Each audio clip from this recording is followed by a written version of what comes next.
Diterima atau tidaknya sholat kita, tentu saja tidak ada seorang pun manusia yang bisa menjawabnya. Hanya Allah yang mengetahui apakah sholat kita akan diterima atau tidak. Semuanya adalah hak prerogatif Allah. Kita sebagai hambanya hanya bisa memohon rahmatnya, meski hanya setetes buih di lautan yang sangat luas. Dan demi memohon rahmat Allah itulah tugas seorang hamba adalah mengerjakan setiap tuntunan dalam Islam dengan benar seperti yang diajarkan oleh Rasulullah Sallallahu Alaihi Wasallam, khususnya tentang sholat, yang mana banyak muslim yang masih belum memperhatikan tata cara berpakaian ketika sholat, karena ternyata pakaian yang kita kenakan bisa membuat batalnya sholat yang sedang kita kerjakan. Simak video ini sampai selesai supaya tidak ada lagi sholat kita yang tidak diterima hanya karena cara kita berpakaian yang belum sesuai syariat.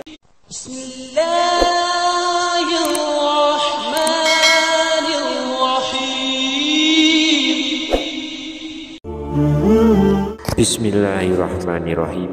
Assalamualaikum warahmatullahi wabarakatuh. Alhamdulillahirabbil alamin. Wassalatu wassalamu ala asrofil anbiya'i wal mursalin, nabiyina wa habibina Muhammadin wa ala alihi wa sahbihi ajmain wa man tabi'ahum bi ihsanin ila yaumiddin. Allahumma sholli ala sayyidina Muhammad wa ala ali sayyidina Muhammad. Harapan dan doa saya semoga saudaraku semuanya selalu diberikan kesehatan, dilapangkan rezekinya, diampuni dosa-dosanya, dipanjangkan umurnya, dan semoga kita tidak mati kecuali mati dengan beriman dalam Islam. Dan sempatkanlah menuliskan sholawat di kolom komentar, insya Allah akan menjadi bukti cinta kita kepada Rasulullah Muhammad Sallallahu Alaihi Wasallam. Semoga kita semua mendapatkan syafaat beliau di akhirat kelak. Amin ya Rabbal Alamin. Sahabat yang dirahmati Allah, salat adalah ibadah pokok bagi seorang muslim, dan seluruh ulama sepakat bahwa amalan yang pertama kali dihisab adalah salat. Jika baik sholatnya, maka baik pula seluruh amalannya. Namun jika buruk sholatnya, maka akan buruk pula seluruh amalannya. Itulah sebabnya di dalam sholat kita harus total ketika melaksanakannya, supaya pahala sholat kita pun menjadi sempurna, baik ketika sholat wajib maupun sunnah. Selain harus khusyuk dan memahami makna setiap bacaan sholat, kita juga wajib memperhatikan pakaian yang kita kenakan ketika sholat. Telah kita ketahui bersama bahwa ketika sholat seseorang harus menutup auratnya. Para ulama sepakat bahwa menutup aurat adalah wajib, dan jumhur ulama atau mayoritas ulama menjelaskan bahwa menutup aurat termasuk syarat sahnya sholat. Aurat perempuan yaitu seluruh badannya kecuali muka dan telapak tangannya. Adapun aurat laki-laki adalah antara pusar hingga lutut. Namun terdapat juga sebuah hadis yang melarang seorang laki-laki ketika sholat dengan pundak terbuka. Ketika seseorang sholat, hendaknya tidak hanya sekedar menutup auratnya saja, namun sebaiknya, seyogianya juga berhias dengan memilih pakaian yang bagus, bersih, rapi, dan sempurna dalam menutup aurat. Allah berfirman melalui Quran surat Al-A'raf ayat 31, "Wahai anak cucu Adam, ambillah perhiasanmu, pakaian, pada setiap memasuki masjid." Sahabat beriman dan dirahmati Allah, berikut ini 7 kesalahan mengenakan pakaian saat sholat yang sebaiknya dihindari oleh seorang muslim. Yang pertama, pakaian yang penuh gambar. Diriwayatkan dari Aisyah radhiyallahu anha, ia berkata, Rasulullah shallallahu alaihi wasallam mengerjakan sholat dengan mengenakan khamisah, yaitu baju yang terbuat dari bulu yang ada gambarnya. Ketika selesai mengerjakan sholat, beliau bersabda, pergilah kalian kepada Abu Jahim bin Huzaifah dengan khamisah ini, dan bawalah kepadanya anbijaniyah, sejenis baju yang tebal dan kasar, karena sesungguhnya khamisah tadi telah mengganggu konsentrasiku ketika sholat. Hadis riwayat Bukhari, Muslim, An-Nasai, Ibnu Majah, dan Al-Baihaqi. Dari Anas radhiyallahu anhu, ia berkata, dulu Aisyah memiliki kain tipis yang bergambar yang dibuat tutup atau tabir di samping rumahnya. Lantas Rasulullah Shallallahu Alaihi Wasallam bersabda kepadanya, jauhkanlah dariku, karena ia selalu tergambar dan terlintas kepadaku ketika sedang sholat. Hadis riwayat Bukhari. Yang kedua, sarung atau celana yang melewati mata kaki atau isbal bagi laki-laki. Isbal sendiri menurut Islam adalah membiarkan pakaian hingga melewati batas yang ditetapkan oleh syariat Islam, baik karena sombong maupun tidak sombong. Diriwayatkan dari Abu Hurairah radhiyallahu anhu, ia berkata, tatkala ada seorang laki-laki sholat mengenakan sarung yang menutupi mata kakinya, Nabi kemudian menyuruhnya pergi untuk berwudu. Orang itu pergi untuk berwudu lalu datang, maka beliau menyuruhnya pergi lagi. Kemudian ada seorang laki-laki bertanya, wahai Rasulullah, mengapa engkau menyuruhnya berwudu lagi? Beliau berpaling lalu berkata, orang itu sholat, tetapi sarungnya menutupi mata kakinya. Sesungguhnya Allah tidak menerima sholat seorang laki-laki yang musbil, yaitu sarung atau celananya menutupi mata kakinya. Hadis riwayat Abu Dawud, Imam Ahmad, dan Nasai. Imam Nawawi berkata sanadnya sahih menurut kriteria Imam Muslim. Terkait mengenai sholat yang demikian itu, maka para ulama telah berbeda pendapatnya. Ada yang menganggap sholatnya tidak sah, dan ada pula yang tetap menganggapnya sah. Namun ada hadis dari Ibnu Mas'ud yang selayaknya diketahui oleh mereka yang sholatnya seperti ini, supaya mereka lebih berhati-hati. Yang ketiga, sholat memakai sepotong baju.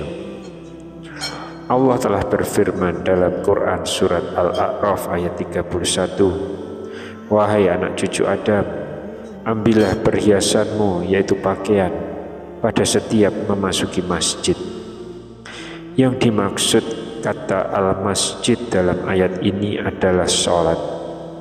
Dari Abu Hurairah radhiyallahu anhu, ia berkata, seorang laki-laki berdiri menghadap Nabi Shallallahu Alaihi Wasallam, lalu ia bertanya mengenai sholat dengan hanya mengenakan sepotong baju. Rasulullah Shallallahu Alaihi Wasallam bersabda, apakah berat untuk masing-masing kalian mencari 2 potong baju? Hadis riwayat Bukhari.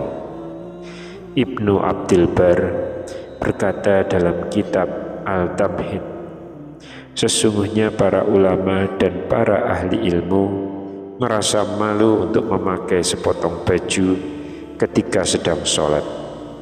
Mereka selalu merias diri dengan cara memakai baju terbaik yang mereka miliki, memakai parfum, dan menggunakan siwak. Yang keempat, baju atau pakaian yang pendek sehingga tersingkap sewaktu sholat. Di samping memakai celana yang ketat, tidak sedikit pula dari laki-laki yang juga mengenakan kaos atau t-shirt pendek ketika sholat. Pada saat ruku atau sujud, kaos yang semula menutup celana terangkat ke atas karena terlalu pendek. Pada saat itulah punggung dan sebagian anggota auratnya menjadi terlihat. Jika demikian, aurat yang semula tertutup menjadi terbuka, sedangkan ia saat itu sedang rukuk atau sujud bersimpuh di hadapan Allah Subhanahu wa Ta'ala. Semoga Allah melindungi kita dari perbuatan ceroboh yang seperti ini, karena terbukanya aurat pada kondisi seperti itu bisa mengakibatkan sholat kita menjadi batal. Yang kelima, menyingsingkan lengan baju dan mengikat rambut. Kesalahan yang sering dilakukan ketika sholat adalah menyingsingkan lengan baju ketika akan memulai sholat. Dari Ibnu Abbas radhiyallahu anhu, ia berkata, Rasulullah shallallahu alaihi wasallam bersabda, "Aku diperintahkan untuk sujud di atas 7 anggota badan dan dilarang menjadikan satu baju menyingsingkannya dan rambut menjalinnya." Hadis riwayat Muslim, An-Nasa'i, Ibnu Majah, dan Ibnu Huzaimah. Yang keenam, kedua bahu yang terbuka.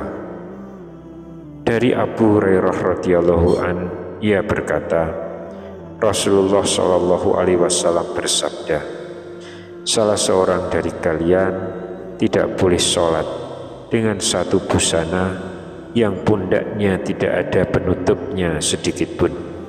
Muttafaq alaih. Yang ketujuh, baju ketat yang menggambarkan lekuk tubuh pemakainya. Rasulullah ketika melihat Jabir bin Abdullah datang kepadanya malam hari, lalu ia sholat malam bersamanya. Sedangkan waktu itu ia hanya menyelimutkan pakaian yang sempit sehingga membentuk semua tubuhnya.